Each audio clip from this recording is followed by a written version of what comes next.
કેમ છો બધા મજામાં? હા, સરસ. તો લાસ્ટ લેક્ચરમાં આપણે આલ્ડીહાઇડ અને કીટોનની બનાવટ સુધી ભણ્યા હતા. બધાએ વાંચી લીધું હશે અને આખો કન્સેપ્ટ આલ્ડીહાઇડ અને કીટોનની બનાવટ, પછી ફક્ત આલ્ડીહાઇડની બનાવટ અને ફક્ત કીટોનની બનાવટ, આમ 3 ભાગમાં આપણે આખો કન્સેપ્ટ ભણ્યા હતા. વ્યવસ્થિત રીતના બધાએ જોઈ લીધું હશે, વાંચી લીધું હશે અને લખીને તૈયાર કરેલું હશે. આપણે આવતીકાલની જે ટેસ્ટ છે એમાંથી પ્રશ્ન હોય તો આવડી જવા જોઈએ, બરાબર. અને એક્ઝામની દ્રષ્ટિએ અગત્યનો પોઈન્ટ છે એટલે એને અવગણતા નહીં. એમાંથી કંઈક ને કંઈક મટીરિયલ તમને ગુજકેટ, નીટ, JEE અને ગુજરાત બોર્ડની પરીક્ષામાં મળશે, બરાબર. હવે એમાં આપણે જે ભણ્યા છીએ એના સિવાય બીજી 1-2 પ્રક્રિયાઓ હું એક્સ્ટ્રા વધારાની લખું છું, એ લખી નાખો, પછી આપણે ટેક્સ્ટ બુકમાં આગળ વધીએ. પહેલી પ્રક્રિયા જે લખાવું છું એ HiO4 વડે ઓક્સિડેશનની પ્રક્રિયા છે. HiO4ને પર આયોડિક એસિડ કહેવાય અને પર આયોડિક એસિડ છે એ ઓક્સિડેશન કરતા પ્રક્રિયક તરીકે વર્તે. સામાન્ય સંજોગોમાં પોલીહાઇડ્રોક્સી સંયોજનોના ઓક્સિડેશન માટે આ પર આયોડિક એસિડનો ઉપયોગ કરવામાં આવે. માનો કે અત્યારે આવું કોઈ સંયોજન મને આપેલું હોય, ડાયહાઇડ્રોક્સી વ્યુત્પન્ન કહેવાય, કે ડાયહાઇડ્રોક્સી વ્યુત્પન્ન મને આપેલું છે અને જો એની પર આયોડિક એસિડ સાથે ઓક્સિડેશન પ્રક્રિયા કરું તો 2 કાર્બોનિલ સંયોજનો મળે. C સિંગલ બોન્ડ Cનું વિઘટન થાય, પર આયોડિક એસિડનું આયોડિક એસિડમાં રૂપાંતર થાય અને પાણીનો અણુ દૂર થાય. તો HiO4માંથી HiO3 બને એટલે પોતાનું રિડક્શન થયું એટલે એ ઓક્સિડેશન કરતા તરીકે વર્તે. કાર્બન બંધનું વિઘટન થઈ અને કાર્બોનિલ સંયોજનો મળે. તો આ સિદ્ધાંતથી ઘણીવાર JEEમાં ક્વેશ્ચન પૂછાય છે. જૂના કોર્સમાં AIPMTમાં પણ પૂછતા, એટલે આપણે નીટ માટે પણ આ પ્રશ્ન ભણી લઈએ સાથે સાથે. તો આવા પોલીહાઇડ્રોક્સી સંયોજનોનું પર આયોડિક એસિડ વડે ઓક્સિડેશન કરવાથી કાર્બન બંધનું વિઘટન થઈ અને કાર્બોનિલ સંયોજનો બની શકે, બરાબર. તો અત્યારે આપણે ઉદાહરણથી સમજીએ કે ઇથિલિન ગ્લાયકોલ ધારો કે મને આપેલું છે. તો જો ઇથિલિન ગ્લાયકોલની પર આયોડિક એસિડ સાથે પ્રક્રિયા કરવામાં આવે તો વિઘટન થઈ 2 અણુ ફોર્માલ્ડિહાઇડના બને. આયોડિક એસિડ છૂટું પડે અને પાણીનો અણુ છૂટો પડે. એટલે જો એમ કહે કે ઇથિલિન ગ્લાયકોલની પર આયોડિક એસિડ સાથેની પ્રક્રિયાથી મળતી નિપજ જણાવો, તો ઇથિલિન ગ્લાયકોલની પર આયોડિક એસિડ સાથે પ્રક્રિયા કરતાં 2 અણુ ફોર્માલ્ડિહાઇડના બને. આ જ પ્રકારે જો એમ કહીએ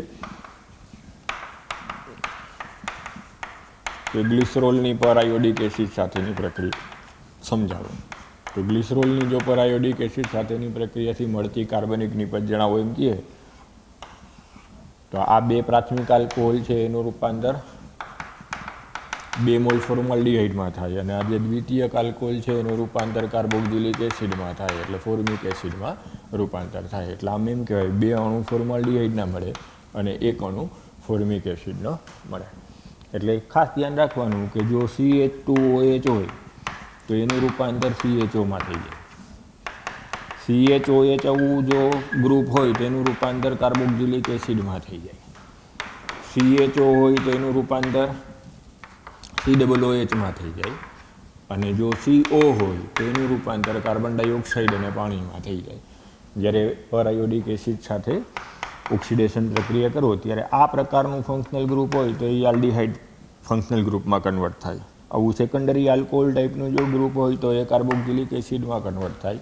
આલ્ડીહાઇડનું રૂપાંતર કાર્બોક્સિલિક એસિડમાં થાય અને CO હોય તો એનું કન્વર્ઝન CO2 અને H2માં થાય. એટલે જ્યારે આટલું તમને આવડતું હશે ત્યારે કોઈ પણ સંયોજન તમને આપ્યું હોય અને પર આયોડિક એસિડ સાથેની પ્રક્રિયા પૂછી હોય તો ઇઝીલી તમે જવાબ આપી શકશો. માનો કે આમ પૂછે કે ગ્લુકોઝની પર આયોડિક એસિડ સાથેની પ્રક્રિયાથી કઈ નિપજ મળે, ગ્લુકોઝની પર આયોડિક એસિડ સાથેની પ્રક્રિયાથી કઈ નિપજ મળે, તો ગ્લુકોઝ એટલે તમને આવડે છે CHO એક 4 વાર અને CH2 હોય. તો જો ગ્લુકોઝની પર આયોડિક એસિડ આરે પ્રક્રિયા કરે તો આ CHOનું રૂપાંતર COOHમાં થઈ જાય એટલે ફોર્મિક એસિડ છૂટો પડી જાય. પછી આ 4 બીજા દ્વિતીયક આલ્કોહોલિક ગ્રુપ છે તો એનું રૂપાંતર બીજા 4 ફોર્મિક એસિડમાં થાય એટલે 5 મોલ ફોર્મિક એસિડ મળે અને એક CH2OH છે એનું રૂપાંતર આલ્ડીહાઇડમાં થાય એટલે એક ફોર્માલ્ડીહાઇડનો અણુ છૂટો પડે. એટલે આમ 6 કાર્બન છે તો વિઘટન થઈ કાર્બન કાર્બન બંધનું વિઘટન થઈ અને ટોટલ તમને 6 કાર્બન આ રીતના ઓક્સિડાઇઝ પ્રોડક્ટ આપે, 5 ફોર્મિક એસિડ આપે અને એક ફોર્માલ્ડીહાઇડ આપે. હમણાં અહીંયા જે મેં લખ્યું હતું એ જો પ્રિન્સિપલનો ઉપયોગ કરો તો આલ્ડીહાઇડનું રૂપાંતર કાર્બોક્સિલિક એસિડમાં, દ્વિતીયક આલ્કોહોલિક ગ્રુપનું રૂપાંતર એ ફોર્મિક એસિડમાં અને CH2OHનું રૂપાંતર ફોર્માલ્ડીહાઇડમાં થાય. આમ કાર્બન કાર્બનના વિઘટન થઈ બંધના વિઘટન થઈ 6 કાર્બનયુક્ત તમને આ નિપજ મળે. એટલે જો ક્યારેક આવું JEEમાં કે નીટમાં પૂછી નાખે કે ગ્લુકોઝની HiO4 પર આયોડિક એસિડ સાથેની પ્રક્રિયાથી કઈ નિપજ મળે તો 5 mall formic acid, 1 mall formaldehyde, પર આયોડિક એસિડ અને પાણીના અણુ છૂટા પડે. પર આયોડિક એસિડમાંથી આયોડિક એસિડમાં રૂપાંતર થાય અને પાણીના અણુ છૂટા પડે. બરાબર. એટલે આ 3 પ્રોડક્ટ યાદ રાખો. ઇથિલિન ગ્લાયકોલમાંથી 2 અણુ ફોર્માલ્ડીહાઇડ બને, ગ્લિસરોલમાંથી 2 અણુ ફોર્માલ્ડીહાઇડ અને 1 અણુ ફોર્મિક એસિડ બને અને ગ્લુકોઝમાંથી 5 અણુ ફોર્મિક એસિડ અને 1 અણુ ફોર્માલ્ડીહાઇડનો છૂટો પડે. ક્લિયર? સમજાય છે બધાને? હા, તો આવી જ એક બીજી પ્રક્રિયા છે સિલેનિયમ ડાયોક્સાઇડ વડે ઓક્સિડેશન.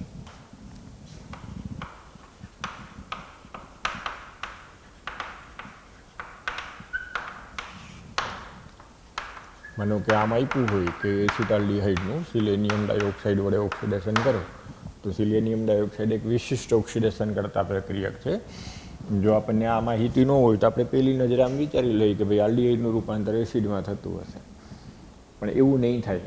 એલાઇલિક બ્રોમિનેશન કે એલાઇલિક ક્લોરિનેશન જેવી પ્રક્રિયા છે. આપણે એલાઇલિક બ્રોમિનેશન વખતે ભણ્યા હતા કે દ્વિબંધ સાથે NBS પ્રક્રિયા ના કરે, એમ્બ્રોમોસક્સિનેમાઇડ દ્વિબંધ સાથે પ્રક્રિયા ના કરે, દ્વિબંધની બાજુમાં જે આલ્કાઇલ ગ્રુપ છે એનું બ્રોમિનેશન કરે. તો આ સિલેનિયમ ડાયોક્સાઇડ એ જ રીતનો એક પ્રક્રિયક છે. જ્યારે આવી રીતના એસિટાલ્ડીહાઇડ સાથે તમે પ્રક્રિયા કરો તો એ આલ્કાઇલ સમૂહનું ઓક્સિડેશન કરી નાખે, આલ્ડીહાઇડનું નહીં.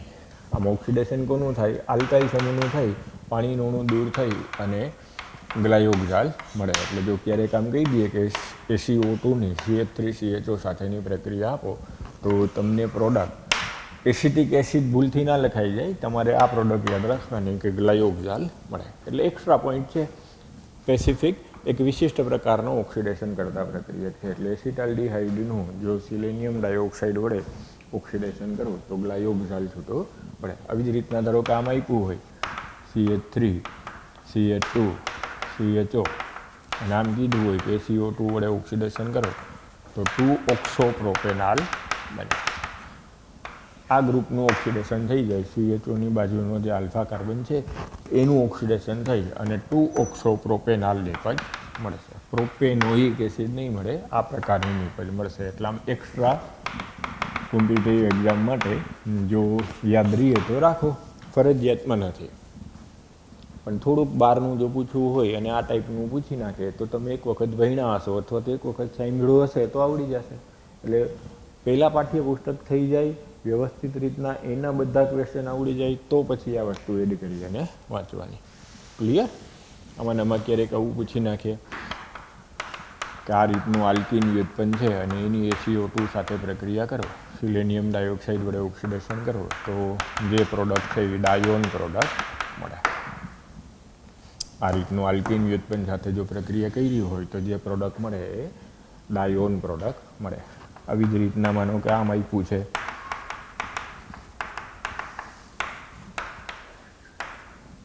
તો સિલેનિયમ ડાયોક્સાઇડ એલાઇલિક ઓક્સિડેશન કરે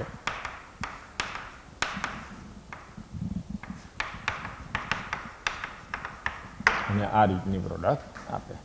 આ એલાઇલિક ઓક્સિડેશન થયું કહેવાય. એલાઇલિક ઓક્સિડેશન કરી અને આ રીતની પ્રોડક્ટ મળે. એટલે આમ આ બધી વધારાની માહિતી છે એ લખીને રાખવાની, સમય મળે જોઈ લેવાની એકવાર. જો નસીબ જોગે આપણે પરીક્ષામાં રિપીટ થાય તો એકવાર જોયું હોય, આપણી નજર સામેથી એકવાર પસાર થઈ ગયું હોય તો આપણને આવડી જાય. બરાબર? એટલે SiO2 વડે ઓક્સિડેશન કીધું હોય તો જનરલી આ પાઠ માટે વિચારવું હોય તો આપણે આ ઉદાહરણ વધારે યાદ રાખવાનું કે એસિટાલ્ડીહાઇડનું જો સિલેનિયમ ડાયોક્સાઇડ વડે ઓક્સિડેશન કરો તો ગ્લાયોક્સાલ નિપજ મળે. ક્લિયર? એટલે એક HiO4 વાળી પ્રક્રિયા અને એક આ પ્રક્રિયા, બે પ્રક્રિયાઓ લખીને રાખજો, વધારાની માહિતી તરીકે એડ કરીને રાખજો. ક્લિયર? હવે આપણે જે લાસ્ટ લેક્ચરમાં ભણ્યા હતા આલ્ડીહાઇડ અને કીટોનની બનાવટ, એમાંથી મેં તમને 2-3 ક્વેશ્ચન હોમવર્કમાં આપ્યા હતા ટેક્સ્ટબુકમાંથી, એ સોલ્વ કરી અને પછી આગળ વધીએ છીએ.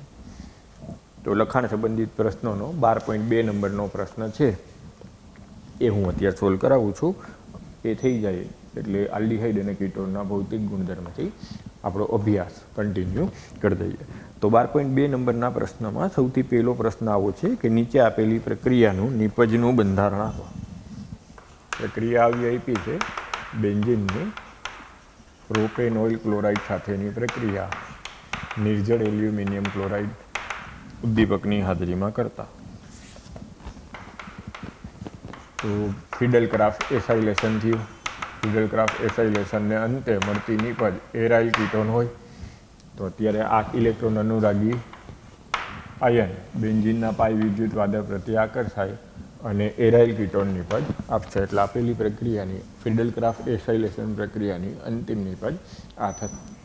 આપણને નામ નથી માંગ્યું, પણ જો આમાં IUPAC નામ માંગ્યું હોય તો આમ આપી શકાય 1-phenyl propane 1-on, 1-phenyl propane 1-on, અથવા એમ કહેવાય પ્રોપિયોફિનોન નિપજ મળશે.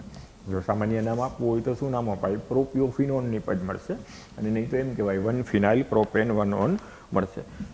ત્યાર પછી બીજી પ્રક્રિયા આવી પૂછી છે ડાયબેન્ઝાઇલ કેડમિયમ છે, એની પ્રક્રિયા 2 મોલ એસેટાઇલ ક્લોરાઇડ સાથે કરો. તો ગઈકાલે આપણે આવો પ્રશ્ન ભણ્યા હતા કે ડાયઆલ્કાઇલ કેડમિયમની જો એસિડ ક્લોરાઇડ સાથે પ્રક્રિયા કરો તો 2 મોલ એસિડ ક્લોરાઇડ વપરાય, 2 મોલ કીટોન બને અને કેડમિયમ ક્લોરાઇડ છૂટું પડે. તો આ થિયરી હવે અહીંયા એપ્લાય કરવું તો જે કીટોન મળશે એમાં એક R ડાયઆલ્કાઇલ કેડમિયમમાંથી આવશે અને એક R એસિડ ક્લોરાઇડમાંથી આવશે. એટલે હવે જો કીટોન હું લખું તો આમ થશે C6H5CH2, એક બેન્ઝાઇલ સમૂહ અને એક મિથાઇલ સમૂહનો કીટોન મળશે, જેના આપણને 2 મોલ મળશે અને કેડમિયમ ક્લોરાઇડ છૂટું પડશે. એટલે જો આપેલી પ્રક્રિયાની અંતિમ કાર્બનિક નિપજ કેવી હોય તેમ કહેવાય કે આ મિશ્ર કીટોન મળે. આ કીટોનનું જો આપણે નામ આપવું હોય તો આમ આપી શકાય benzyl methyl ketone, benzyl methyl ketone. અને જો IUPAC નામ આપવું હોય તો આમ આપી શકાય 1-phenyl propane 2-on, 1-phenyl propane 2-on. Clear? એટલે ગઈકાલનું જો આપણે લેક્ચર વ્યવસ્થિત રીતના તૈયાર કરી લીધું હોય તો આ ક્વેશ્ચન આવડી જાય. ડાયઆલ્કાઇલ કેડમિયમની એસિડ ક્લોરાઇડ સાથેની પ્રક્રિયાથી કીટોન સંયોજન બનાવી શકાય. બરાબર? એ જે કન્સેપ્ટ આપણે શીખ્યા છે એમાંથી તમારે આન્સર આપવાનો થાય. ત્યાર પછી ત્રીજો ક્વેશ્ચન આવો છે પ્રોપાઇનની મર્ક્યુરિક સલ્ફેટ અને સલ્ફ્યુરિક એસિડની હાજરીમાં જલયોજન પ્રક્રિયા કરો. તો જો પ્રોપાઇનની મર્ક્યુરિક સલ્ફેટ અને સલ્ફ્યુરિક એસિડની હાજરીમાં જલયોજન પ્રક્રિયા કરો તો પહેલાં આવું પાણીનો અણુ ઉમેરાય. માર્કોનીકોફના નિયમ પ્રમાણે એની નિપજ મળે એટલે કે ઇનોલ સ્વરૂપ મળે. આ ઇનોલ સ્વરૂપ ચલરૂપક ફેરફાર અનુભવી અને સ્થાયી કીટો સ્વરૂપમાં કન્વર્ટ પામે. એટલે એમ કહેવાય કે અંતિમ નિપજ પ્રોપેન 2-on અથવા તો એસિટોન હશે. આપણને જ્યારે અંતિમ નિપજ માંગી હોય ત્યારે મુખ્ય નિપજનો જવાબ તમારે આપવાનો. એટલે આ જવાબ લખ્યો હોય તો ખોટું પડે, કારણ કે આ સ્થાયી નિપજ થાય. તરત જ ઇનોલ સ્વરૂપ છે એ ચલરૂપકતા અનુભવી અને સ્થાયી કયા સ્વરૂપમાં કન્વર્ટ થઈ જાય? કીટો સ્વરૂપમાં. એટલે ફાઇનલ આન્સર શું થશે? એસિટોન અથવા પ્રોપેન 2-on છૂટું પડશે. હજી તો આપણે આને અઘરા ક્વેશ્ચનમાં હજી કન્વર્ટ કરવું હોય તો અહીંથી આગળ વધારી શકાય. અહીંથી હું હજી આગળ એમ કહી દઉં કે આની પ્રક્રિયા ઇથાઇલ મેગ્નેશિયમ બ્રોમાઇડ સાથે કરી અને મળતી નિપજનું જળ વિભાજન કરો અને જે નિપજ C મળે એ જણાવો. તો કીટોનમાંથી ગ્રિગ્નાર્ડ પ્રક્રિયક સાથેની પ્રક્રિયાથી તૃતીયક આલ્કોહોલ છૂટો પડે. એટલે તો આપણે પાછું અહીંયા જે આન્સર C આપવાનો થાય એ માગેલો તૃતીયક આલ્કોહોલ લખવો પડે. પણ અત્યારે આપણને અહીંયા અટકાવી દીધું છે એટલે આપણે અહીંયા પ્રક્રિયા મૂકી દઈ. મુખ્ય નિપજ આમ કહી દઈએ કે એસિટોન છે. પણ ઘણીવાર એવું બને કે આ એસિટોનની પણ આગળ પ્રક્રિયા આપીએ અને આપણને હજી આગળની પ્રક્રિયાની માગેલીની પચીએ તો પણ આપણને આવડવું જોઈએ. ક્લિયર? ત્યાર પછીની પ્રક્રિયા આપી છે પેરાનાઇટ્રોટોલ્યુઇનની. પેરાનાઇટ્રોટોલ્યુઇનની ક્રોમાઇલ ક્લોરાઇડ સાથેની કાર્બન ડાયોસલ્ફાઇડ જેવા બિનજલીય દ્રાવકમાં પ્રક્રિયા કરતા મળતી નિપજ જે આવે એનું જળ વિભાજન કરો. ક્રોમાઇલ ક્લોરાઇડની સાથે પેરાનાઇટ્રોટોલ્યુઇનની પ્રક્રિયા કરી મળતા સંકીર્ણ સંયોજનનું જળ વિભાજન કરો. તો આ પ્રક્રિયા આપણે લાસ્ટ લેક્ચરમાં ભણ્યા ત્યારે એવું શીખાતા કે ટોલ્યુઇનના મિથાઇલ સમૂહનું આંશિક ઓક્સિડેશન થઈ બેન્ઝાલ્ડિહાઇડ અને એના વ્યુત્પન્નો બનાવી શકાય. તો અત્યારે પેરાનાઇટ્રોટોલ્યુઇનમાંથી મિથાઇલ સમૂહનું આંશિક ઓક્સિડેશન થઈ અને આલ્ડિહાઇડ ગ્રુપમાં CHO સમૂહમાં રૂપાંતર થશે એટલે આપણને જે અંતિમ નિપજ માંગી છે કઈ થશે? 4-નાઇટ્રોબેન્ઝીન કાર્બાલ્ડિહાઇડ અથવા 4-નાઇટ્રોબેન્ઝાલ્ડિહાઇડ. પ્રક્રિયાનું નામ પૂછે તો પ્રક્રિયાનું નામ ઇટાર્ડ પ્રક્રિયા કહેવામાં આવે. આ પ્રક્રિયા આપણને પૂછે કઈ છે તો એ આપણે ભણ્યા હતા કે ટોલ્યુઇનના મિથાઇલ સમૂહનું ક્રોમાઇલ ક્લોરાઇડની હાજરીમાં આંશિક ઓક્સિડેશન કરવાની પ્રક્રિયાને ઇટાર્ડ પ્રક્રિયા કહેવાય. એટલે ઇટાર્ડ પ્રક્રિયાથી આ ચોથી પ્રક્રિયાની અંતિમ નિપજ આપણને પેરાનાઇટ્રોબેન્ઝાલ્ડિહાઇડ મળશે. ક્લિયર? તો આલ્ડિહાઇડ અને કીટોનની બનાવટ અહીંયા પૂરી થઈ. હવે પછીનો નેક્સ્ટ ક્વેશ્ચન એ છે કે આલ્ડિહાઇડ અને કીટોનના ભૌતિક ગુણધર્મો સમજાવો. તો સાવ સિમ્પલ ક્વેશ્ચન છે. આપણે આગળ આલ્કોહોલવાળા પાઠમાં આલ્કોહોલ, ફિનોલ, ઇથર સાથેની સરખામણીમાં લગભગ ઘણા બધા ગુણધર્મો આપણે ભણી ગયા છીએ. એટલે અતિશય સહેલો ક્વેશ્ચન છે. રિવિઝનના સંદર્ભમાં ભણી પોઈન્ટ લખીને તૈયાર કરી નાખવાના, વાંચીને નહીં. પોઈન્ટ વાઇઝ આખો પ્રશ્ન તમારે લખીને તૈયાર કરી નાખવાનો. બે બાબતની આપણે ચર્ચા મુખ્યત્વે આ પ્રશ્નમાં કરવાની છે. એક ઉત્કલન બિંદુની સરખામણી અને ઉત્કલન બિંદુની ચર્ચા કરવાની છે અને ત્યારબાદ જલીય દ્રાવ્યતાનો કોન્સેપ્ટ ભણવાનો. તો જો ઉત્કલન બિંદુની માહિતી આપી હોય તો એની પાછી બે ભાગમાં વહેંચી દો. આલ્ડિહાઇડ અને કીટોનની પોતાની સમાન ધર્મી શ્રેણીમાં સરખામણી અને પછી અન્ય સંયોજનો સાથે સમાન આણ્વીય દળ ધરાવતા અન્ય ઓક્સિજનયુક્ત કાર્બનિક સંયોજનો અને હાઇડ્રોકાર્બન સાથે ઉત્કલન બિંદુની સરખામણી. તો પહેલાં જો પોતાની સાથે સરખામણી કરવી હોય તો આલ્ડિહાઇડની સમાન ધર્મી શ્રેણીમાં ફોર્માલ્ડિહાઇડથી જેમ જેમ આપણે આગળ વધતા જઈએ જેમ જેમ અણુભાર વધતો જાય તેમ તેનું ઉત્કલન બિંદુ વધતું જતું જોવા મળે. કાર્બનની શૃંખલા જેમ જેમ લાંબી થતી જાય તેમ આણ્વીય દળ વધતું જાય તેમ તેમના ઉત્કલન બિંદુમાં વધારો થતો જોવા મળે. એટલે જે શરૂઆતનું ફોર્માલ્ડિહાઇડ છે એ ખાસ યાદ રાખવાનું, વાયુ સ્વરૂપમાં જોવા મળે. ફોર્માલ્ડિહાઇડ સંયોજન વાયુ સ્વરૂપમાં જોવા મળે. તમારે ભણવામાં આવી ગયું હોય કે આ ફોર્માલ્ડિહાઇડને પાણીમાં ઓગાળી અને જે જલીય દ્રાવણ બનાવવું એને ફોર્મેલિન કહેવાય. ફોર્મેલિન છે એ ખૂબ જ ખરાબ વાસ ધરાવતું ચેપનાશક સંયોજન છે. એટલે મોટે ભાગે એનો ઉપયોગ મૃતદેહ સાચવવા માટે થાય. બાયોલોજીની લેબમાં જે નમૂના સાચવ્યા હોય, ડેડ બોડી જુદા જુદા નમૂના સેમ્પલના સાચવ્યા હોય એ મોટે ભાગે શેમાં હોય? ફોર્મેલિનમાં હોય. અથવા તો હોસ્પિટલમાં જ્યારે ડેડ બોડી સાચવવાનું આવતું હોય, પેક કરીને રાખવાનું આવતું હોય ત્યારે મોટે ભાગે ફોર્મેલિનનો સ્પ્રે કરી અને સાચવવામાં આવે. તો વાય શું કામે આમ પૂછે તો જવાબ આમ આપવાનો કે ફોર્માલ્ડિહાઇડનું જલીય દ્રાવણ ફોર્મેલિન છે એ ચેપનાશક સંયોજન તરીકે વર્તે. ત્યાર પછી એસિટાલ્ડિહાઇડ છે એ બાષ્પશીલ પ્રવાહી છે. પછી જેમ જેમ અણુભાર વધતો જાય એમ શરૂઆતના આલ્ડિહાઇડ પ્રવાહી અને ત્યારબાદ ઘન સ્વરૂપમાં જોવા મળે. આ જ રીતના કીટોનની સમાનધર્મી શ્રેણી છે આલ્કેનોલની એ એસિટોનથી સ્ટાર્ટ થાય. તો એસિટોન એક મીઠી વાસ ધરાવતું સુગંધીદાર પ્રવાહી સંયોજન છે. બ્યુટેનોન પ્રવાહી છે. પછી જેમ જેમ અણુભાર આગળ વધતો જાય, જેમ શૃંખલા સમાનધર્મી શ્રેણીમાં આપણે આગળ વધતા જાય એમ વધુ અણુભાર ધરાવતા સંયોજનો ઘન સ્વરૂપમાં પણ જોવા મળે. એટલે પહેલો પોઈન્ટ ટૂંકમાં આમ કે આલ્ડિહાઇડ અને કીટોનની સમાનધર્મી શ્રેણીમાં જેમ જેમ આલ્કાઇલ શૃંખલા વધતી જાય, લાંબી થતી જાય અથવા તો અણુભાર જેમ વધતો જાય તેમ તેના ઉત્કલન બિંદુમાં વધારો થતો જોવા મળે. ત્યાર પછી સેકન્ડ, હવે આપણે અન્ય ઓક્સિજનયુક્ત કાર્બનિક સંયોજનો અને હાઇડ્રોકાર્બન જે સમાન દળ ધરાવતા હોય, સમાન આણ્વીય દળ ધરાવતા હોય તેની સાથેની સરખામણી આપેલી છે. તો જો આલ્કોહોલ સાથે આલ્ડિહાઇડ અને કીટોનની સરખામણી કરીએ, સમાન આણ્વીય દળ ધરાવતા આલ્ડિહાઇડ અને કીટોનની અનુવર્તી આલ્કોહોલ સાથે સરખામણી કરીએ તો આલ્કોહોલમાં આપણે આગળ એવું ભણી ગયા કે પ્રબળ આંતરાણવીય હાઇડ્રોજન બંધ હોય, કારણ કે આલ્કોહોલમાં હાઇડ્રોજન ધન અને ઓક્સિજન ઋણ વીજભારિત હોય. એટલે પ્રબળ આંતરાણવીય હાઇડ્રોજન બંધથી આલ્કોહોલના અણુઓ જોડાયેલા હોય.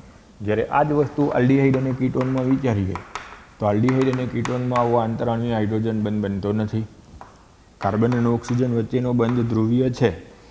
ઓક્સિજન આંશિક ઋણ વીજભારિત છે, પણ આપેલા સંયોજનમાં ધન વીજભારિત હાઇડ્રોજન નથી. એટલે બાજુમાં જ્યારે બીજો આલ્ડીહાઇડ અથવા તો કીટોનનો અણુ આવે ત્યારે આંતરાણવીય હાઇડ્રોજન બંધની શક્યતા બે અણુઓ વચ્ચે ના હોય. પરિણામે આલ્કોહોલની સરખામણીએ અનુવર્તી સમાન આણવીય દળ ધરાવતા આલ્ડીહાઇડ અને કીટોનના ઉત્કલન બિંદુ નીચા જોવા મળે.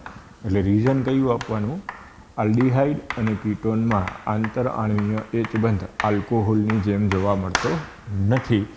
માટે સમાન આણવીય દળ ધરાવતા આલ્કોહોલની સરખામણીએ આલ્ડીહાઇડ અને કીટોનના ઉત્કલન બિંદુ નીચા હોય.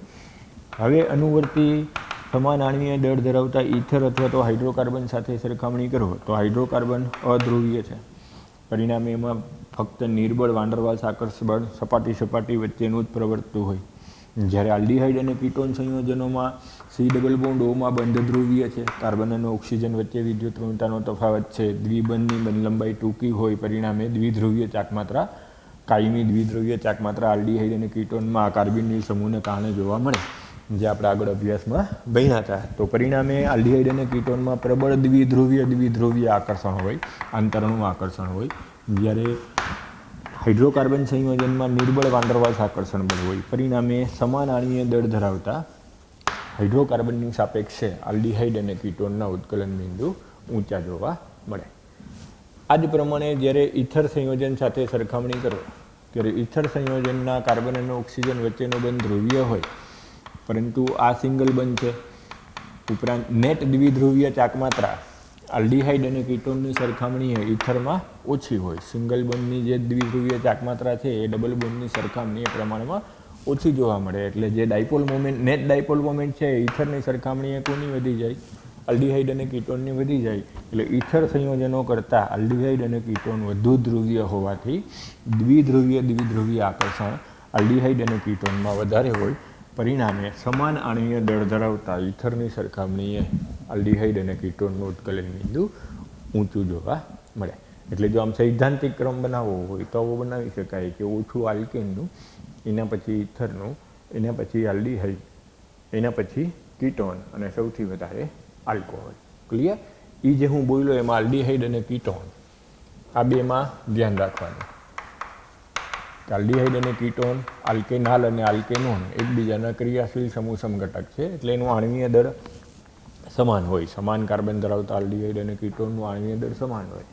પરંતુ જો ઉત્કલન બિંદુ લ્યો તો આલ્ડીહાઇડની સરખામણીએ સ્લાઇટ વધારે, થોડુંક વધારે કીટોનનું જોવા મળે. કારણ કે એમાં બે આલ્કાઇલ શૃંખલા હોવાથી સંપર્ક સપાટીનું ક્ષેત્રફળ ત્રિપરિમાણમાં વાંડરવાલ્સ આકર્ષણ બળ થોડુંક કીટોનનું આલ્ડીહાઇડની સાપેક્ષે વધુ હોય. પરિણામે એમ કહેવાય કે અનુવર્તી સમાન આણવીય દળ ધરાવતા આલ્ડીહાઇડની સરખામણીએ કીટોનનું ઉત્કલન બિંદુ થોડું વધારે જોવા મળે. ક્લિયર? એટલે કોષ્ટકમાં આપણને ભૌતિક ગુણધર્મોમાં આંકડાકીય માહિતી આપેલી છે, જેના આધારે વ્યવસ્થિત એક ક્રમ બનાવી અને આખો ક્વેશ્ચન, આખો કન્સેપ્ટ યાદ રાખી અને શીખી લેવાનો. બરાબર? તો ઉત્કલન બિંદુ આલ્ડીહાઇડ અને કીટોનનું અનુવર્તી આલ્કોહોલ કરતાં નીચું, પરંતુ ઇથર અને હાઇડ્રોકાર્બન કરતાં ઊંચું જોવા મળે. સમજાય છે? આ રીઝન તમારે લખીને તૈયાર કરીને રાખી દેવાનું. ઉદાહરણ આપવાનું, કોષ્ટકમાં આપ્યું છે ઉદાહરણ આપવાનું, સંયોજનોનો ક્રમ લખવાનો, ઉત્કલન બિંદુના આંકડાને એ લખવાની જરૂર નથી. આંકડાકીય માહિતી નહીં લખવાની, ખાલી આપણે સિક્વન્સ લખી અને એ પોઈન્ટ પૂરો કરી દેવાનો. ક્લિયર? ત્યાર પછી હવે જો દ્રાવ્યતાની સરખામણી કરવાની છે તો દ્રાવ્યતામાં સમજી શકો કે કાર્બન ઓક્સિજન બંધ ધ્રુવીય છે. કાર્બન આંશિક ધન વીજભારિત છે, ઓક્સિજન આંશિક ઋણ વીજભારિત છે. ઓક્સિજન પાસે અબંધકારક ઇલેક્ટ્રોન યુગ્મ પણ હોય. એટલે પાણીના અણુ સાથે આલ્ડીહાઇડ અને કીટોનનો કાર્બોનિલ સમૂહ આંતરઆણવીય હાઇડ્રોજન બંધથી જોડાઈ શકે.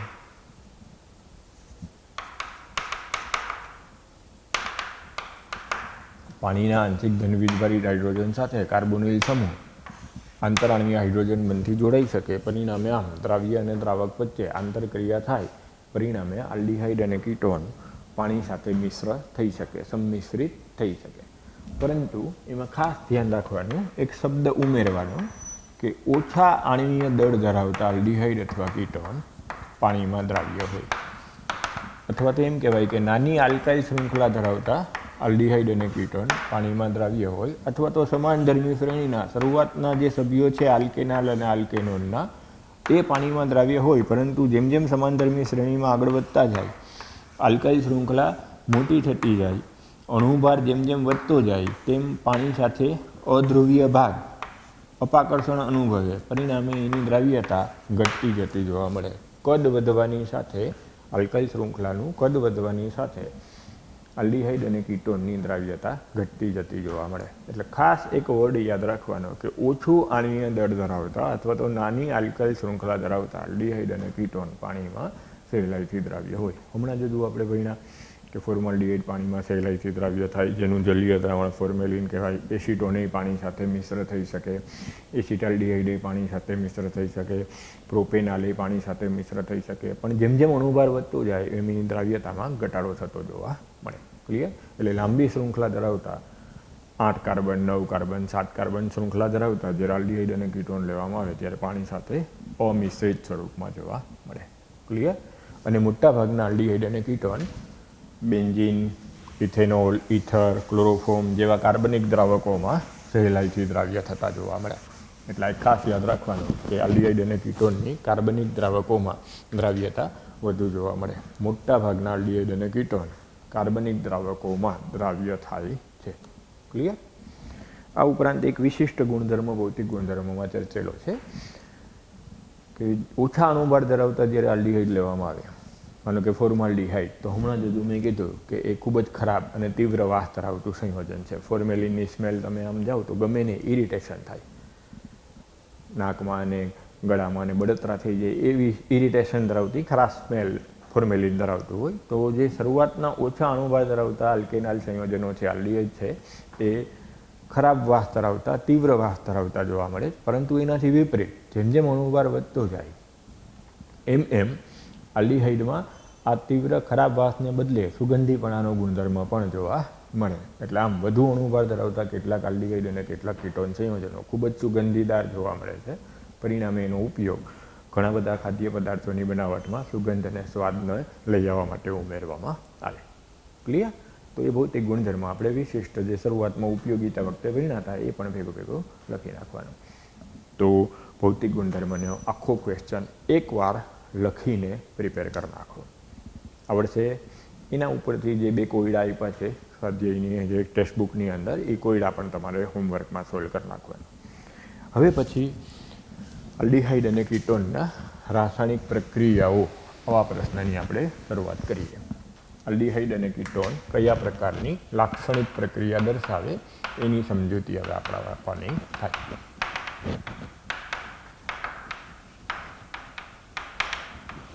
તો જે રીતના આપણે બોલતા હોઈએ કે આલ્કીન છે એ દ્વિબંધને કારણે ઇલેક્ટ્રોન અનુરાગી યોગશીલ પ્રક્રિયા લાક્ષણિક આપે.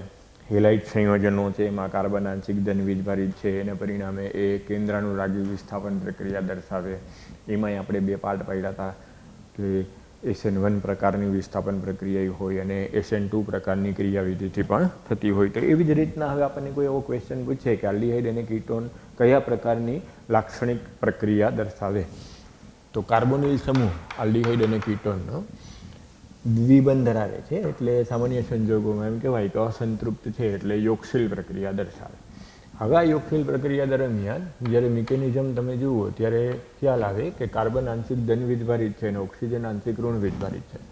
એટલે જ્યારે કોઈ પ્રક્રિયક સાથે પ્રક્રિયા કરવામાં આવે ત્યારે પ્રક્રિયકનો કેન્દ્રાનુરાગી આયન ન્યુક્લિયોફાઇલ કાર્બનના ધનવીજભાર ઉપર એટેક કરે. આ સંયોજન છે કાર્બોનિલ સંયોજનનો કાર્બન sp2 સંકરણ ધરાવતું હોવાથી આ જે સમતલીય રચના છે એમાં sp2 સંકૃત કક્ષકો સમતલના 3 ખૂણા તરફ 120ના એંગલે ગોઠવાયેલી હોય. 120ના એંગલે ગોઠવાયેલી sp2 સંકૃત કક્ષકને લગભગ લંબ સ્વરૂપે આ કેન્દ્રાનુરાગી આયન કાર્બન ઉપર એટેક કરે પરિણામે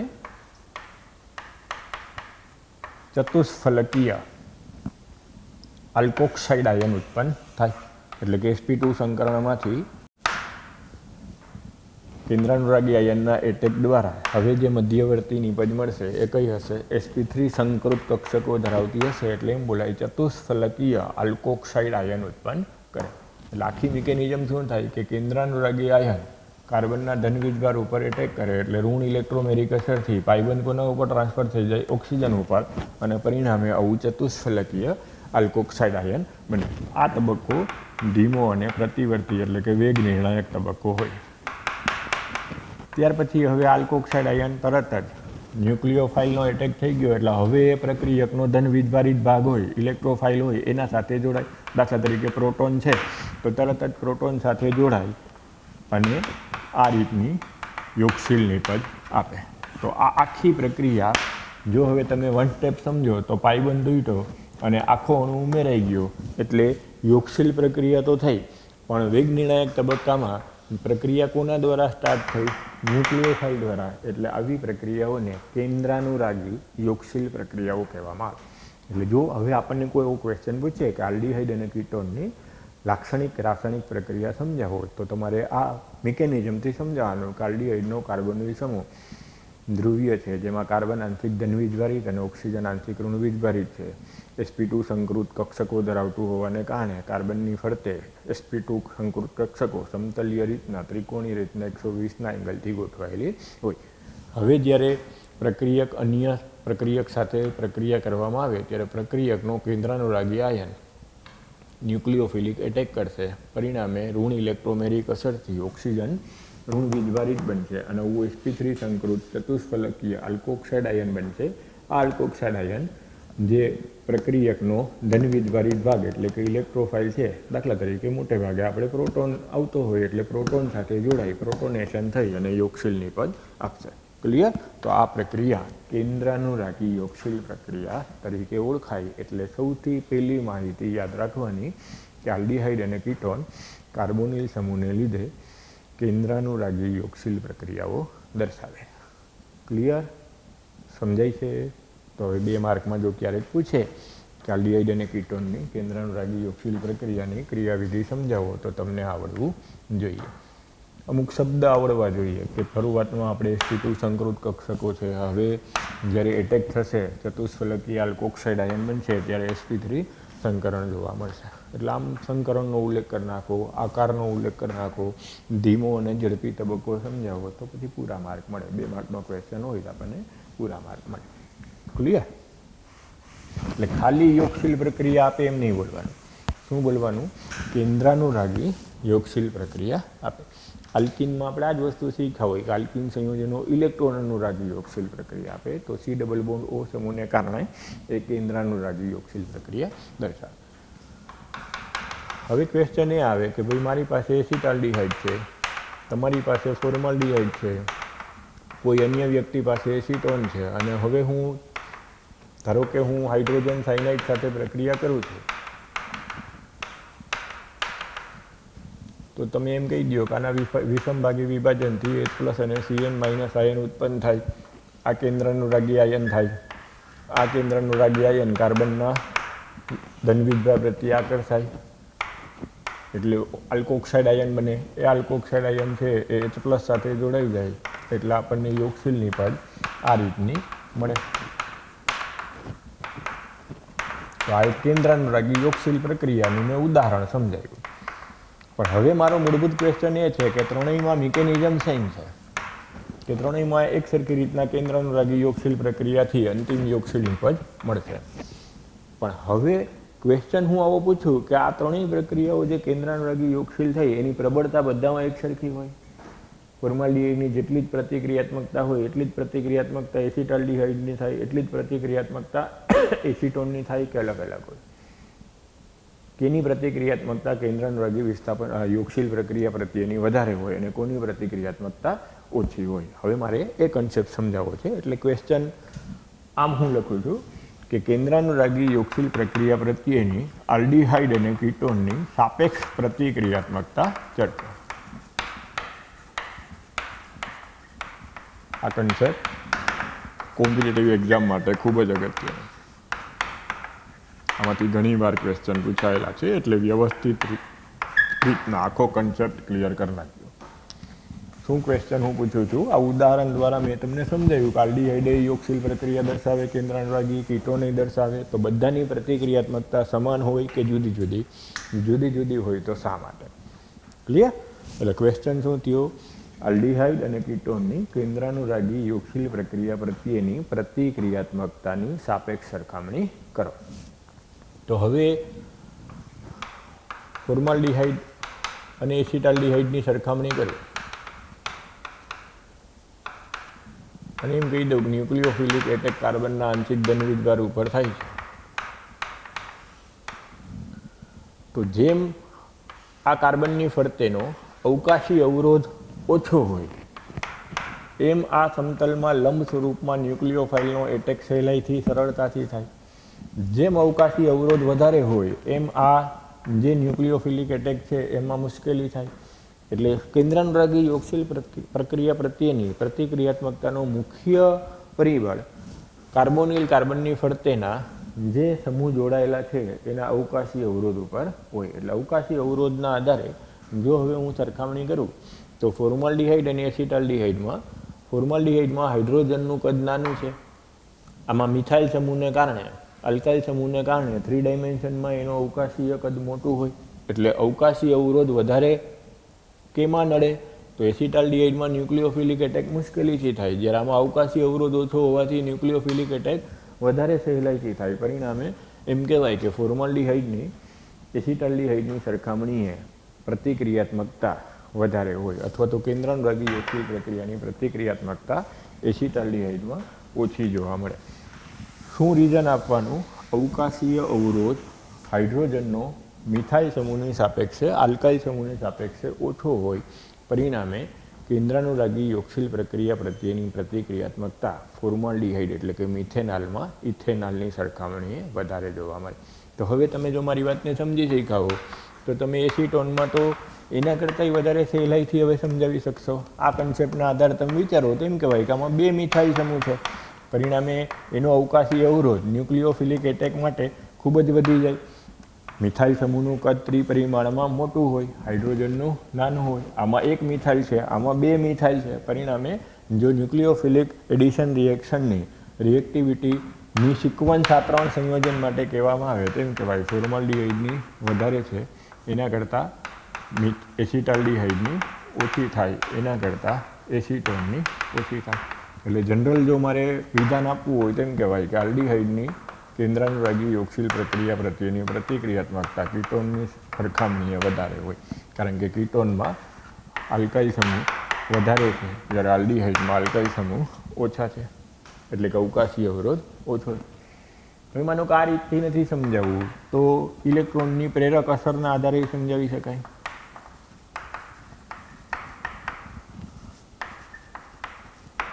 યોગશીલ પ્રક્રિયા શું કામ થઈ કાર્બોનિલ સમૂહમાં? તો આમ ફંડામેન્ટલી વિચારો તો એમ કહેવાય કે કાર્બોનિલ સમૂહને કારણે.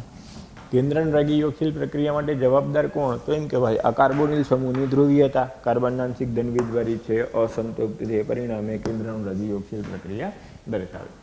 તો કોમન સેન્સ છે મિત્રો કે જેમ કાર્બોનિલ સમૂહની ધ્રુવીયતા વધારે હોય એમ યોગશીલ પ્રક્રિયા પ્રત્યેની પ્રતિક્રિયાત્મકતા વધારે હોય. જેમ કાર્બોનિલ સમૂહની ધ્રુવીયતા ઓછી હોય એમ કેન્દ્રાનુરાગી યોગશીલ પ્રક્રિયા પ્રત્યેની પ્રતિક્રિયાત્મકતા ઓછી હોય. તો હવે જો એ પરિબળથી વિચારો તો ફોર્માલ્ડીહાઇડમાં 2 હાઇડ્રોજન જોડાયેલા છે જે ઇલેક્ટ્રોન દાતા અસર દર્શાવતા નથી, પરંતુ એસિટાલ્ડીહાઇડમાં 1 મિથાઇલ સમૂહ છે જે ધન ઇલેક્ટ્રો દાતા તરીકે વર્તે, પ્રેરક અસર એની ધન પ્રેરક અસર થાય, એટલે એ કાર્બોનિલ સમૂહના કાર્બન તરફ ઇલેક્ટ્રોન પસાર કરે. જેટલા ઇલેક્ટ્રોન મિથાઇલ સમૂહ તરફથી મળે એટલો કાર્બન ઉપરનો ધન વીજભાર ઘટે. ધન વીજભાર ઘટે એટલે ઓવરઓલ ધ્રુવીયતા કાર્બોનિલ સમૂહની ઘટી કહેવાય. ધ્રુવીયતા ઘટે એટલે કેન્દ્રાનુરાગી યોગશીલ પ્રક્રિયા પ્રત્યેની પ્રતિક્રિયાત્મકતા ઘટે.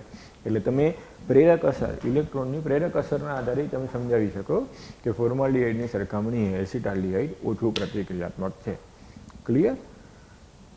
જો પ્રેરક અસરથી સમજાવવું હોય તો આમ કહેવાય કે ફોર્માલ્ડીહાઇડનું કાર્બોનિલ કાર્બનનો જે ધનવીજભાર છે એ વધારે છે, એટલે કે કાર્બોનિલ સમૂહની ધ્રુવીયતા વધારે છે, જ્યારે એસિટાલ્ડીહાઇડમાં મિથાઇલ સમૂહની ધન પ્રેરક અસરને કારણે કાર્બોનિલ સમૂહની ધ્રુવીયતામાં ઘટાડો થાય છે, પરિણામે કેન્દ્રાનુરાગી યોગશીલ પ્રક્રિયા પ્રત્યેની પ્રતિક્રિયાત્મકતા ઘટે છે. તો હવે તમે મને ઇઝીલી સમજાવી શકો કે સર એસીટોનમાં તો 2 મિથાઇલ સમૂહ છે, એટલે બંનેની ધન પ્રેરક અસરને કારણે કાર્બોનિલ સમૂહની ધ્રુવીયતા ઘણી બધી ઘટી જાય. કાર્બન ઉપરનો ધન વીજભાર આ ઇલેક્ટ્રોન આપવાથી ઘટે, પરિણામે ધ્રુવીયતા ઘટે, એટલે એસિટાલ્ડિહાઇડની સરખામણીએ એસીટોનની કેન્દ્રાનુરાગી યોગશીલ પ્રક્રિયા પ્રત્યેની પ્રતિક્રિયાત્મકતા ઘણી બધી ઓછી જોવા મળે. ક્લિયર? એટલે આમ આલ્ડિહાઇડ અને કીટોનની સાપેક્ષ પ્રતિક્રિયાત્મકતા ચર્ચો યોગશીલ પ્રક્રિયા માટેની આવો જો ક્વેશ્ચન આવે તો 2 પરિબળથી તમારે આ વસ્તુ સમજાવવાની. એક અવકાશી અવરોધથી એ સમજાવી શકો અને એક પ્રેરક અસરથી પણ સમજાવી શકો. જો પ્રેરક અસરથી સમજાવતા હોય તો આવું વાક્ય કમ્પલસરી લખવાનું થાય કે કાર્બોનિલ સમૂહની ધ્રુવીયતા કીટોનમાં ઓછી હોય એની સરખામણીએ આલ્ડિહાઇડમાં વધારે હોય, પરિણામે કેન્દ્રાનુરાગી યોગશીલ પ્રક્રિયા આલ્ડિહાઇડમાં વધુ પ્રતિક્રિયાત્મકતા ધરાવે છે. ક્લિયર? બધાને સમજાય? હા. હવે આમાં આપણને આગળ એમ પૂછે કે આલ્ડિહાઇડમાં ને આલ્ડિહાઇડમાં ધારો કે એલિફેટિક આલ્ડિહાઇડ છે અને કોઈ આગળ એરોમેટિક આલ્ડિહાઇડ છે. સપોઝ હું એમ કહી દઉં કે મારી પાસે એસિટાલ્ડિહાઇડ છે, ઇથેનોલ છે, અને તમારી પાસે બેન્ઝાલ્ડિહાઇડ છે, એરાઇલ આલ્ડિહાઇડ છે. તો હવે આ બેમાંથી કોની પ્રતિક્રિયાત્મકતા વધારે? બંને આલ્ડિહાઇડ જ છે. એસિટાલ્ડિહાઇડ અને બેન્ઝાલ્ડિહાઇડ આ 2 સંયોજનમાંથી કોણ કેન્દ્રાનુરાગી યોગશીલ પ્રક્રિયા પ્રત્યે વધુ પ્રતિક્રિયાત્મકતા દર્શાવે? ધારો કે આવો આપણને ક્વેશ્ચન પૂછે તો હવે એ વિચારીએ. જો આનો આન્સર આપવો હોય તો હવે અત્યાર સુધીના કેમિસ્ટ્રી પ્રમાણે તમે આટલું ડિફરન્સ વિચારી શકો કે આમાં સંસ્પંદન થશે નહીં, કાર્બોનિલ સમૂહ મિથાઇલ સમૂહ સાથે સંસ્પંદન અસર અનુભવશે નહીં, પરંતુ જ્યારે એરાઇલ સમૂહ સાથે આ કાર્બોનિલ સમૂહ જોડાય ત્યારે એમાં સંસ્પંદન અસર જોવા મળે. સંસ્પંદન સૂત્રોએ આપણે ભણી ગયા હતા 11th ઓક્સિજન ફિનાઇલ કેન્દ્ર તરફથી ઇલેક્ટ્રોન આકર્ષે, પરિણામે પહેલું સંસ્પંદન સૂત્ર આપણને આવું મળે.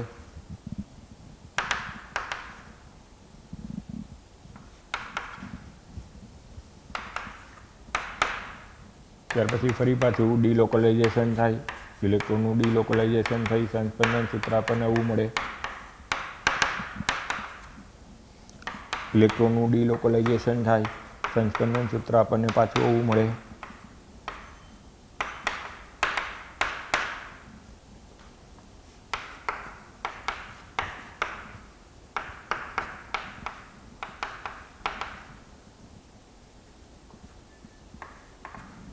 તો એનો મતલબ શું થયો કે બેન્ઝાલ્ડિહાઇડમાં આ CHO સમૂહ ફિનાઇલ કેન્દ્રના પાઈ વિદ્યુત વાદળને પોતાના તરફ આકર્ષે, પરિણામે આ કાર્બનની જે ધનવીજભારિત અસર છે ધ્રુવીયતાના તફાવતને કારણે, વિદ્યુત ઋણતાના તફાવતને કારણે એમાં ઘટાડો થશે. સમગ્ર પાઈ વિદ્યુત વાદળ ફિનાઇલ કેન્દ્રનું કોના તરફ આકર્ષાશે?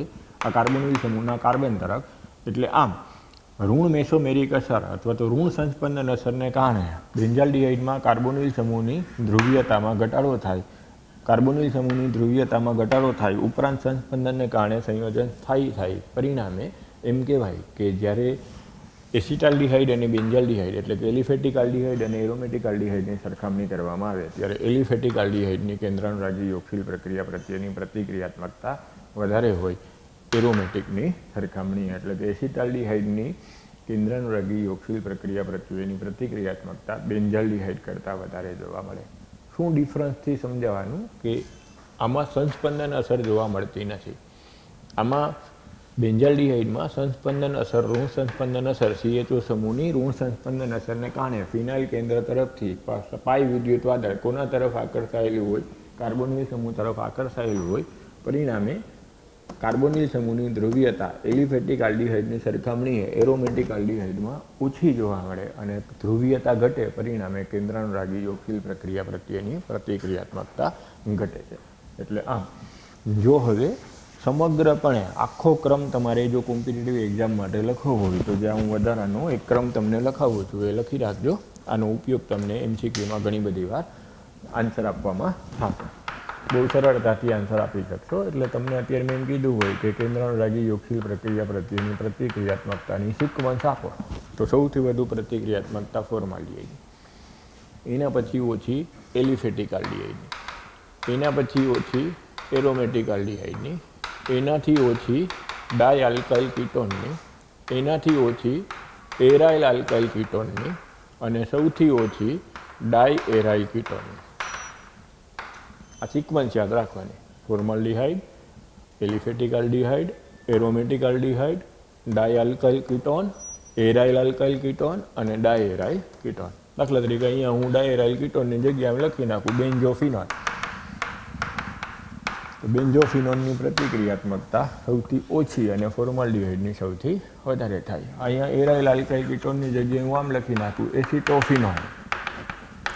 તો આમ કહીએ કે એસિટોફિનોન અને બેન્ઝોફિનોન બેમાંથી કોણ કેન્દ્રાનુરાગી યોગશીલ પ્રક્રિયા પ્રત્યે વધુ પ્રતિક્રિયાત્મક હોય? તો એસિટોફિનોનની પ્રતિક્રિયાત્મકતા બેન્ઝોફિનોનની સરખામણીએ વધારે હોય. તો આ એક આખી સિક્વન્સ વ્યવસ્થિત રીતના લખી અને યાદ રાખી લેજો. તો ઘણા બધા MCQ તમે આના એંગલથી સરળતાથી સોલ્વ કરી શકશો. બરાબર?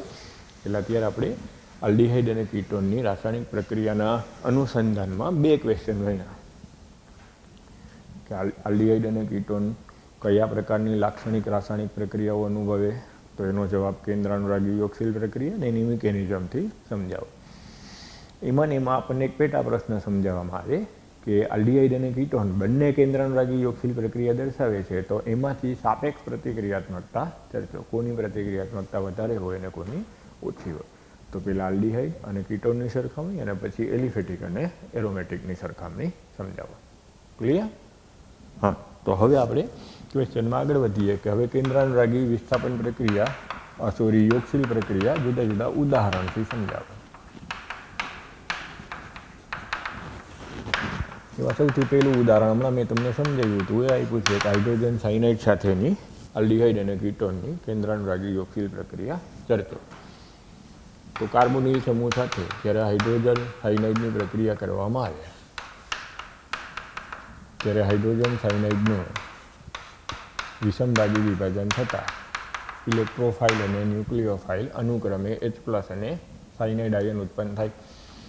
પહેલા તબક્કામાં ધીમે ધીમે ન્યુક્લિયોફાઇલ કાર્બનના આંશિક ધન વીજભાર પ્રત્યે આકર્ષાય, ઇલેક્ટ્રોમેરિક અસરથી ઓક્સિજન ઉપર ઋણ વીજભાર સ્થાનાંતરિત થાય, પરિણામે ચતુષ્ફલકીય આ રીતનું આલ્કોક્સાઇડ આયન બનાવે.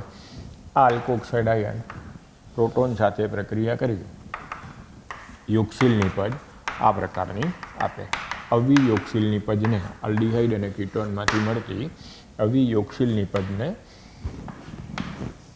સાયનોહાઇડ્રીનના નામથી ઓળખવામાં આવે. જો આલ્ડીહાઇડમાંથી બનતું હોય તો એને આલ્ડીહાઇડ સાયનોહાઇડ્રીન નામ આપવાનું અને કીટોનમાંથી બનતું હોય તો એને કીટોન સાયનોહાઇડ્રીન નામ આપવાનું.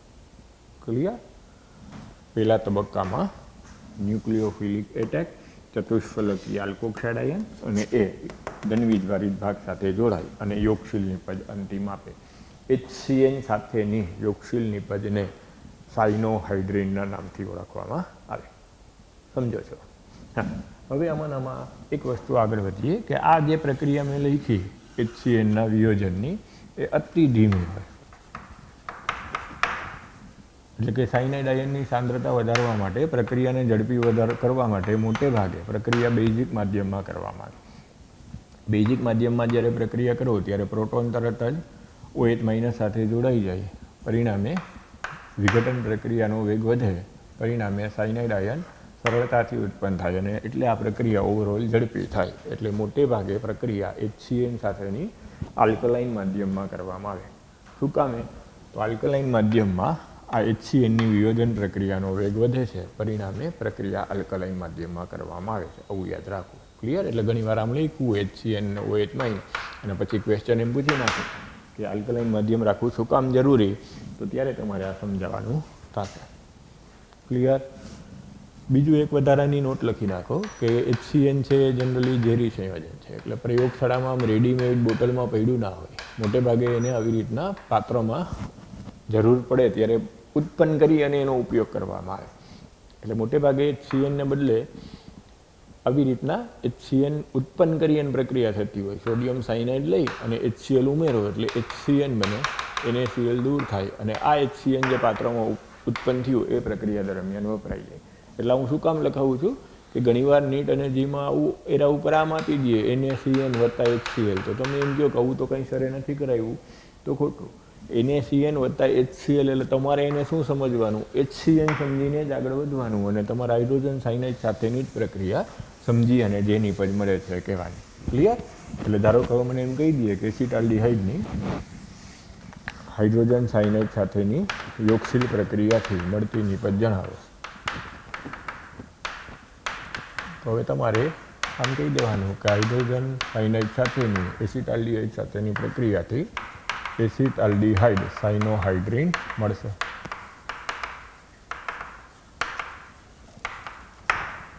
આ પ્રક્રિયા ધારો કે એસિટોન સાથે પૂછાય,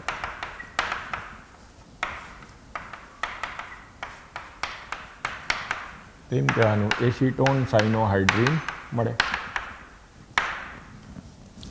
હવે જો ઓર્ગેનિક તમારું સારું હોય અને તમને આમ ઇન્ટરેસ્ટ પડતો હોય ઓર્ગેનિક કેમિસ્ટ્રીમાં, તો તરત જ તમે કહી શકો કે સર આ કાર્બન કિરાલ થાય અને આ કિરાલ ના થાય, એટલે આનું રેસેમિક મિશ્રણ મળે.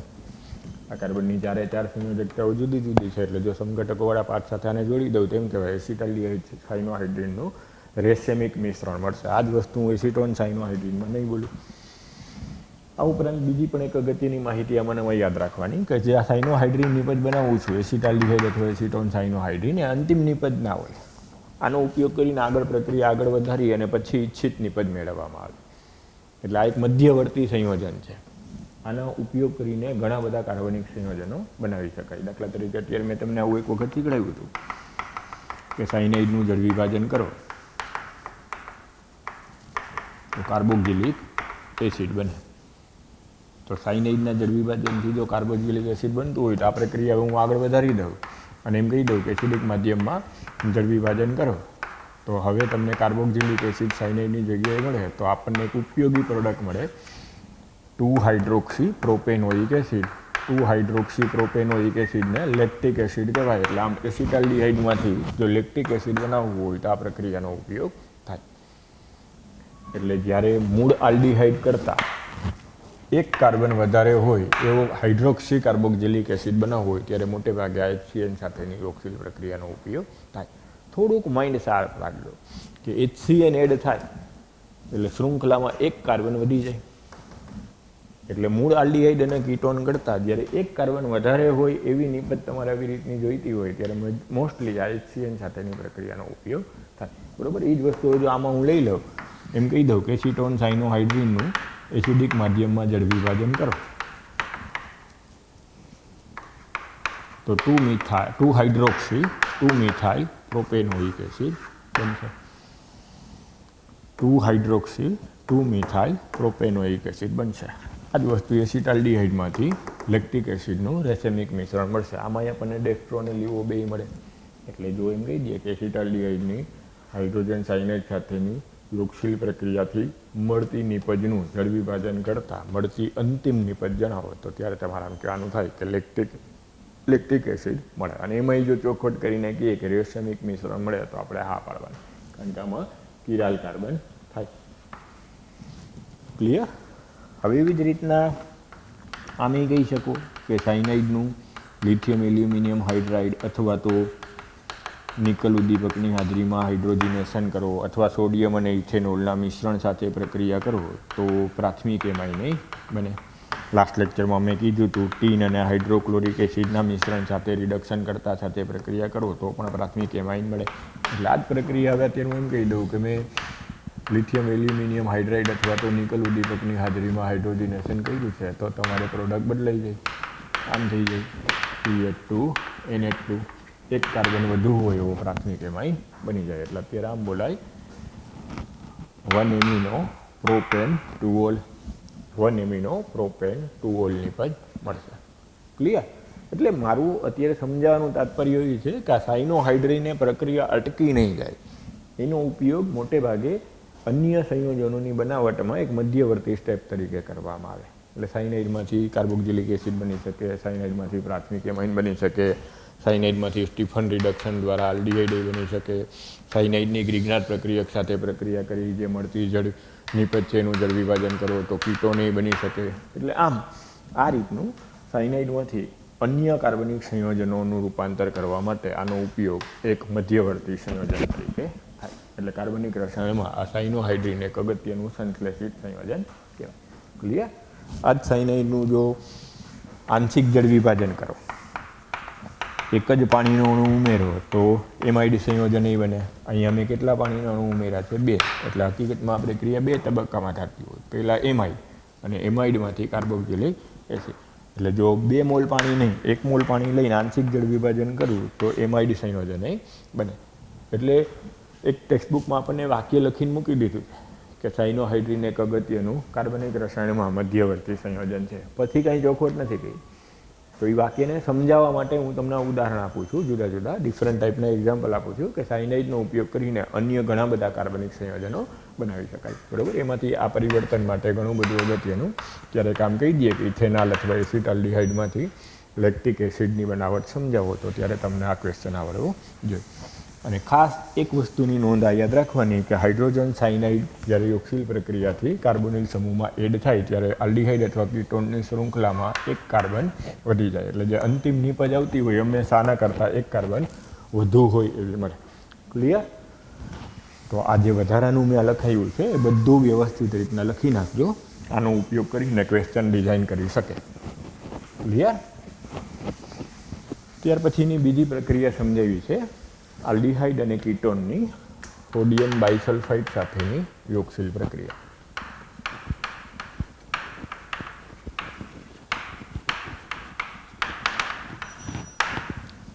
તો જ્યારે કાર્બોનિલ સમૂહને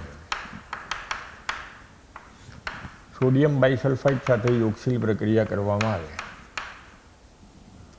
ત્યારે જનરલી Na+ અને SO3H- હોય. એટલે જે કેન્દ્રાનુરાગી યોક્સિલ પ્રક્રિયા થશે એ પ્રક્રિયા આ પ્રમાણે જોવા મળશે.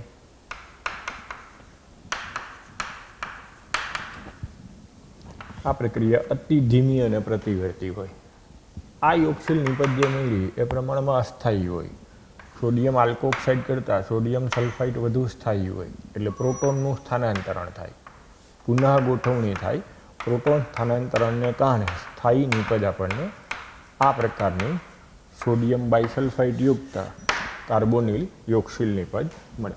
જો આલ્ડિહાઇડમાંથી નિપજ મળતી હોય તેને આલ્ડિહાઇડ સોડિયમ બાયસલ્ફાઇડ અને કીટોનમાંથી મળતી હોય તો એને કીટોન સોડિયમ બાયસલ્ફાઇડના નામથી ઓળખવામાં આવે. એટલે આલ્ડિહાઇડ અને કીટોનની સોડિયમ બાયસલ્ફાઇડ સાથે અતિ ધીમી પ્રતિવર્તી પ્રક્રિયાથી મળતી અંતિમ નિપજ આલ્ડિહાઇડ સોડિયમ બાયસલ્ફાઇડ અથવા કીટોન સોડિયમ બાયસલ્ફાઇડ હોય.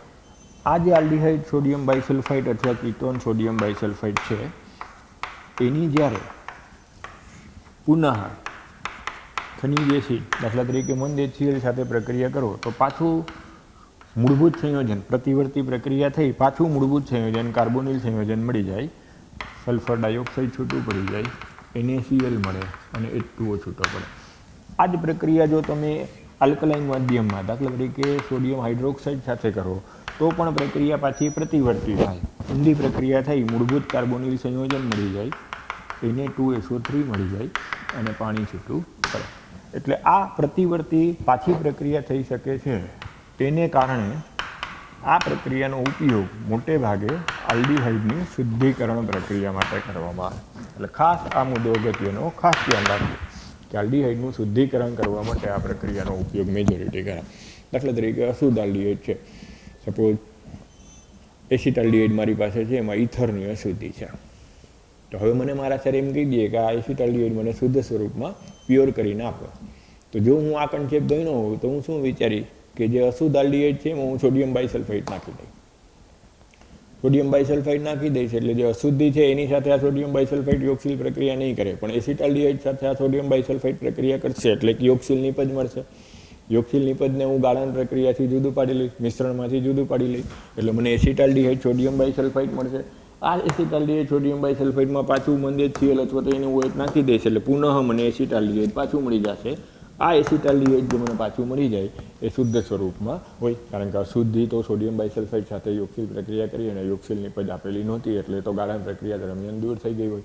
એટલે આમ મોટે ભાગે આ પ્રક્રિયાનો ઉપયોગ આલ્ડીહાઇડના શુદ્ધિકરણ માટે થાય. એટલે કેટલીક વાર આમ ફેરવીને પ્રશ્ન પૂછ્યો હોય કે આલ્ડીહાઇડનું શુદ્ધિકરણ માટે કઈ કેન્દ્રાનુરાગી પ્રક્રિયક સાથેની યોગશીલ પ્રક્રિયા ઉપયોગી, 4 ઓપ્શન આપ્યો હોય તો યાદ રાખવાનું. સોડિયમ બાયસલ્ફાઇડ સાથેની પ્રક્રિયાનો ઉપયોગ આલ્ડીહાઇડના શુદ્ધિકરણ માટે કરવામાં આવે. ક્લિયર? હું કીટોન એટલે નથી બોલતો કે આ પ્રક્રિયા અતિ ધીમી હોય. હવે આપણે હમણાં જ હજુ ભણ્યા કે આલ્ડીહાઇડ અને કીટોનમાં કોની પ્રતિક્રિયાત્મકતા વધારે હોય, તો આલ્ડીહાઇડની. કીટોનની પ્રતિક્રિયાત્મકતા ઓછી હોય. એટલે એક તો પ્રક્રિયા અતિ ધીમી છે, એમાંય કીટોનની પ્રતિક્રિયાત્મકતા ઓછી હોય. એટલે મોટાભાગના કીટોન છે એ આ પ્રક્રિયા ડાબી બાજુ જવાને બદલે પાછી જમણી બાજુ જ રહે. એટલે કે પ્રતિવર્તી પ્રક્રિયામાં સંતુલન જમણી બાજુ જ ખસેલું રહે. એટલે કીટોન મોટે ભાગે આ પ્રક્રિયા દર્શાવતા નથી. સિવાય કે મિથાઇલ કીટોન આ પ્રક્રિયા આપી શકે. આ એક નોંધ યાદ રાખીએ કે મિથાઇલ કીટોન આ પ્રક્રિયા આપી શકે અને આલ્ડીહાઇડ આ પ્રક્રિયા આપી શકે. બાકી મિથાઇલ કીટોન સિવાયના કીટોન આ પ્રક્રિયા દર્શાવતા નથી. આલ્ડીહાઇડમાં આપણી ટેક્સ્ટબુકમાં આ કેવું લખ્યું છે કે આલ્ડીહાઇડમાં સંતુલન ડાબી બાજુ રહે છે. સંતુલન ડાબી બાજુ રહે છે એનો મતલબ શું? કે આલ્ડીહાઇડની પ્રતિક્રિયાત્મકતા વધારે હોવાથી આ પ્રક્રિયા થઈ શકે છે. યોગશીલ પ્રક્રિયામાં અંતિમ નિપજ મળી શકે છે. પણ કીટોનમાં સંતુલન મોટાભાગનું જમણી બાજુ જ રહે છે. એટલે એનો મતલબ કીટોન આ પ્રક્રિયા પ્રત્યેની પ્રતિક્રિયાત્મકતા દર્શાવતું નથી. એટલે આમ આલ્ડીહાઇડમાં આપણને નોંધપાત્ર રીતના પ્રક્રિયા થઈ નિપજ મળે. એટલે ટેક્સ્ટબુકમાં શુદ્ધિકરણ પ્રક્રિયા વખતે ફક્ત કયા સંયોજનનો ઉલ્લેખ કર્યો છે? આલ્ડીહાઇડનો. કે મુખ્યત્વે આ પ્રક્રિયા આલ્ડીહાઇડના શુદ્ધિકરણ માટે વપરાય. પણ તમારે એવું યાદ રાખવાનું કે આલ્ડીહાઇડ આ પ્રક્રિયા આપે અને એરાઇલ કીટોન આ પ્રક્રિયા આપે. ક્લિયર? સમજાય છે બધાને? હા. તો આના પછીની પ્રક્રિયા છે ગ્રિગ્નાર્ડ પ્રક્રિયક સાથેની પ્રક્રિયા. તો એ તો આપણે આખી ભણી ગયા છે આલ્કોહોલ ફિનોલ ઇથરવાળા પાઠમાં. એટલે હોમવર્કમાં વાંચવાની. અત્યારે ખાલી હું ઉલ્લેખ કરું છું, તમારે હોમવર્કમાં વાંચીને રાખવાની. આવતીકાલે જ્યારે આવું પાછા લેક્ચરમાં ત્યારે આપણે પાછું ભણશું. પણ તમે વાંચેલી હશે તો મારે કંઈ શીખડાવવાની જરૂર પડશે નહીં. હવે પછીની જે કેન્દ્રાનુરાગી યોગશીલ પ્રક્રિયા છે એ ગ્રિગ્નાર્ડ પ્રક્રિયકની આલ્ડીહાઇડ અને કીટોન સાથેની યોગશીલ પ્રક્રિયા છે. તો એ તો આપણે આલ્કોહોલ ફિનોલ ઇથરવાળા પાઠમાં મિકેનિઝમ સહિત ભણી ગયા હતા કે ગ્રિગ્નાર્ડ પ્રક્રિયક સાથે જ્યારે કાર્બોનિલ સમૂહની પ્રક્રિયા થાય ત્યારે ગ્રિગ્નાર્ડ પ્રક્રિયકનો આલ્કાઇલ સમૂહ ઋણ વીજભારિત હોય, મેગ્નેશિયમ ધન વીજભારિત હોય. એટલા કેન્દ્રાનુરાગી આયન ન્યુક્લિયોફિલિક એટેક કરે, ઇલેક્ટ્રોમેરિકસનથી ઓક્સિજન ઋણ વીજભારિત બને, જે ધન વીજભારિત ભાગ સાથે જોડાઈ જાય. પરિણામે એક મધ્યસ્થ યોગશીલ નિપજ આ પ્રકારની મળે. આનું જળ વિભાજન કરો તો અનુવર્તી આલ્કોહોલ સંયોજન મળે. જો અહીંયા ફોર્માલ્ડિહાઇડ લીધું હોય તો પ્રાથમિક આલ્કોહોલ બને. જો અહીંયા ફોર્માલ્ડિહાઇડ સિવાયનો આલ્ડીહાઇડ હોય તો દ્વિતીયક આલ્કોહોલ બને. અને અહીંયા કીટોન લીધું હોય તો તૃતીયક આલ્કોહોલ બને. તો આમ આલ્ડીહાઇડ અને કીટોનની ગ્રિગ્નાર્ડ પ્રક્રિયક સાથેની કેન્દ્રાનુરાગી યોગશીલ પ્રક્રિયાથી મળતી મધ્યસ્થ નિપજનું જળ વિભાજન કરતાં પ્રાથમિક, દ્વિતીયક અને તૃતીયક આલ્કોહોલ મેળવી શકાય છે. ક્લિયર? આખો ક્વેશ્ચન આલ્કોહોલ ફિનોલ ઇથરવાળા પાઠમાંથી હોમવર્કમાં તમારે તૈયાર કરી લખીને રાખવાના.